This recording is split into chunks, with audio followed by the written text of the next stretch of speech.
हरे भरे सरसब्ज जंगलात धड़ल्ले से काटे जा रहे हैं और फॉरेस्ट डिवीज़न के जो फॉरेस्ट में लोग बैठे हुए हैं वो कहीं ना कहीं गहरी नींद में है।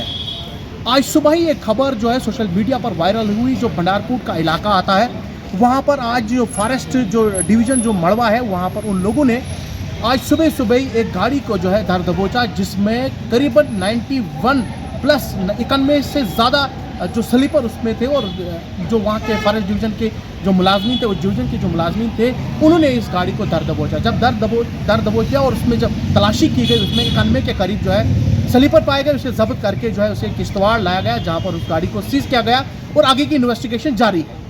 फिलहाल इतना ही, इस पर बात नहीं करेंगे। पिछले कई दिनों से और कई महीनों से लगातार ये सोर्स के हवाले से हमें खबर भी मिलती थी और हमने कई बार यहाँ के जो मुलाजमीन हैं उन तक भी ये बातें पहुँचाई, इनके आला अहदेदारानों तक जो ऑफिसर है उन तक भी ये बातें पहुँचाई कि इस जो इलाके हैं, चाहे वो ठाकराई का इलाका हो, वहाँ से आपने देखा होगा हर रोज़ कोई ना कोई पिक्चर्स किसी न किसी कंपार्टमेंट की जो है तस्वीरें सामने आती हैं कि जो स्मगलर्स है वो रातों रात जो है पेड़ पौधे जो है वो गायब करते हैं, जिसमें करीबन 50 से 60 स्लीपर जो है उसमें होते हैं और रातों रात उसको गायब कर दिया जाता है। मगर जो वहाँ के जो फॉरेस्ट गार्ड में जो मुलाजिम है या उनका डेली वेजर होता है वो किस गहरी नींद में, वो कब तक उसका ऐसी तरीके से देखते रहेंगे। मगर बात यही नहीं रुकती है कि जब हमारे पास इंफॉर्मेशन भी, इनपुट्स भी थे और इतना सब कुछ करने के बावजूद भी जो फॉरेस्ट के लोग हैं, जो डिवीज़न मड़वा के लोग हैं, जो उसमें मुलाजमीन है, वो कहीं ना कहीं गहरी नींद में थे। और आज जिस तरीके से इनके जो मुलाजमीन ने आज सुबह सुबह एक गाड़ी को दर दबोचा है, जिस गाड़ी का नंबर है JK 12A और 1461, ये जो गाड़ी है सुबह सुबह ही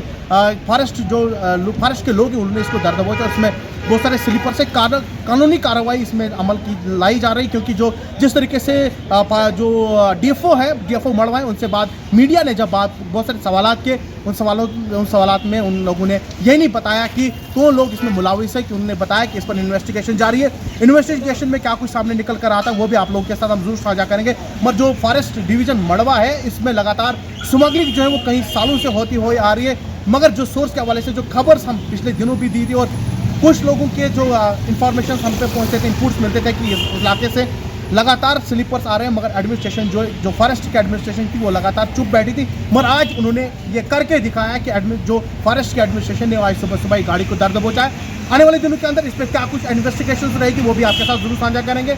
DFO मड़वा क्या कुछ मीडिया से बात करते हुए बोल रहा है, ये आप सुनिए। फिलहाल अभी के लिए इतना ही, हमें दीजिए इजाज़त, अल्लाह हाफिज़। ऐसा है कि हमें कुछ क्रेडिबल इनपुट्स थे कि ऐसे एक गाड़ी आ रही है जिसमें 97 नग्स हैं, मिक्स्ड है, देवदार भी है, केल भी है। पूरी तफ्तीश अभी चल रही है।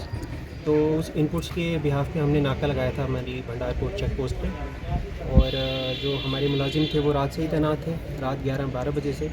और सुबह हमें इसमें सफलता मिली है, कुछ करीब 4:30-5 बजे के करीब हमने वो गाड़ी को इंटरसेप्ट किया है और उसमें जो नग थे वो हमने जब्त कर लिए हैं। अभी बड़ा ही प्रिलिमिनरी इन्वेस्टिगेशन चल रही है, बड़ी ही शुरुआती दौर पे है। तो हम ये पता लगाने की कोशिश कर रहे हैं कि इसका सोर्स क्या था, ये डेस्टिनेशन क्या है, ये कहाँ लेके जाने की इनकी मंशा थी, कौन कौन इन्वॉल्व है, अगर कोई इसके पीछे नेक्सस है तो वो भी कौन सा नेक्सस है। और अब ऐसे संगीन मामले में इसमें थोड़ा सा टाइम लगता है ताकि हम सही मायने में जो कल्प्रिट्स हैं उनको बाहर लाएँ, क्योंकि ये तो शायद सिर्फ मोरा हो, इनके पीछे जो है उनका हम सामने लाएंगे चेहरा और इसको तफ्तीश से जांच करके आपको कुछ ही दिनों में एक क्रेडिबल आउटपुट, क्रेडिबल रिज़ल्ट देंगे। और हम पूरी कोशिश करेंगे कि ये एक मिसाल हो, ये डेटरेंट पैदा करे।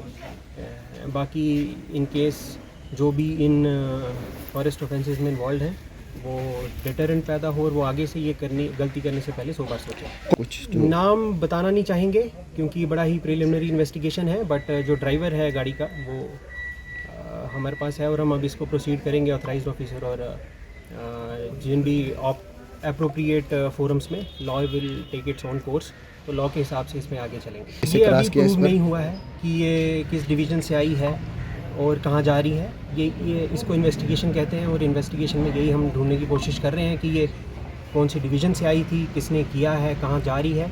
यही एक इन्वेस्टिगेशन का प्रोसेस होता है और उसको करने के बाद ही हम बता पाएंगे कि इसमें कौन इन्वॉल्व है और कौन सी डिवीज़न से आया है। मड़वा फॉरेस्ट डिवीज़न तत्पर है कि हम ये सारी जो फेलिंग्स हो रही हैं, अगर डैमेज हो रहा है तो उसको हम पकड़ें और हम उसको बाज़ाब्ता रिपोर्ट करते हैं, उसका सीज़र करते हैं और जो कल्प्रिट्स को सामने लाते हैं।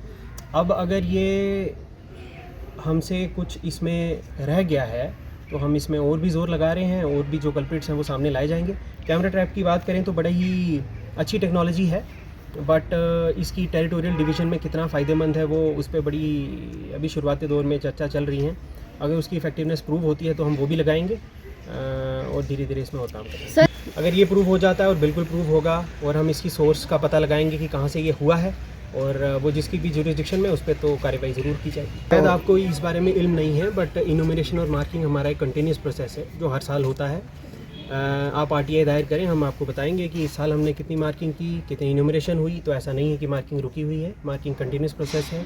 पिछले साल भी हमने की मार्किंग, वो फॉलन ट्रीज़ की हम मार्किंग करके फॉरेस्ट डेवलपमेंट कॉरपोरेशन जो एक स्पेशलाइज्ड एजेंसी है इसकी, उसको दी जाती है और फिर उससे रेवेन्यू जनरेट होकर गवर्नमेंट ऑफ जम्मू कश्मीर की ट्रेजरी में वो पैसा जाता है। जो फायर है वो दो प्रोसेस से होती है, एक होता है नेचुरल और एक होता है मैन मेड। तो जो पिछले साल आप नवंबर दिसंबर की फायर्स की बात कर रहे हैं तो आपको याद होगा कि it is one of the driest season बहुत से सालों में पिछली बार हुआ है। तो नेचुरली भी था और मडवा फॉरेस्ट डिवीज़न में जो फायर थी, जो इंसिडेंसेस थे कुछ नेचुरल थे और उनको हमने बड़ी जल्दी काबू पा लिया था।